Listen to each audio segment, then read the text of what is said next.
తమిళనాడులో టెంపుల్స్ అయితే చాలా బాగుంటాయి. లాస్ట్ వీడియోలో మీతో షేర్ చేసుకున్నాను, ఒక మంచి ప్లేస్కి అయితే వెళ్ళాను అని. ఈ ప్లేస్కి అయితే ఇదే ఫస్ట్ టైం వెళ్ళడం, ఇప్పటికొచ్చి ఒక్కసారి కూడా వెళ్ళలేదు. మేము వెళ్ళిన ప్లేస్ వచ్చేసి కాంచీపురం అయితే వెళ్ళాము. కంచిలోని కంచి కామాక్షి అమ్మవారు టెంపుల్ అయితే ఉంది, చాలా ఫేమస్. సో అమ్మవారిని దర్శించుకోవడానికి మేము కంచి అయితే వెళ్ళాము. తిరుపతి నుంచి కంచికి 100 కిలోమీటర్స్, మాకు 2 hours అయితే పట్టింది కంచికి వెళ్ళడానికి. కంచిలోని అన్ని టెంపుల్స్ 1 o'clockకి క్లోజ్. మేము వెళ్ళేసరికి 12:30 అయింది.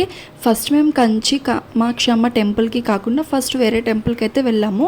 ఇంకా అక్కడ వెళ్ళి ఫాస్ట్గా దర్శనం అయితే చేసుకుని వచ్చేసాము. అక్కడ మాకు ఒక పర్సన్ అయితే పరిచయం అయ్యారు.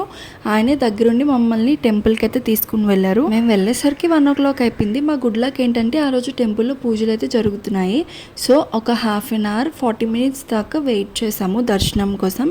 ఆ పూజ అయిన తర్వాత మాకు దర్శనానికి అయితే తీసుకుని వెళ్ళారు. అమ్మవారి దర్శనం అయితే చాలా బాగా జరిగింది. ఫస్ట్ టైం వెళ్ళాం కదా, దర్శనం అయితే చాలా బాగా జరిగింది. దీని తర్వాత వెండి బల్లి బంగారు బల్లి టెంపుల్ వేరే దగ్గర అయితే ఉంది. ఇంకా మా దర్శనం అయ్యేసరికి 2 o'clock అయిపోయింది. ఇంకా అక్కడికి వెళ్ళిన టెంపుల్ క్లోజ్ అన్నారు, 4 o'clock ఓపెన్ చేస్తానని అన్నారు. నెక్స్ట్ వేరే టెంపుల్కి అయితే వెళ్ళాము. వీడియో కోసం వెయిట్ చేయండి.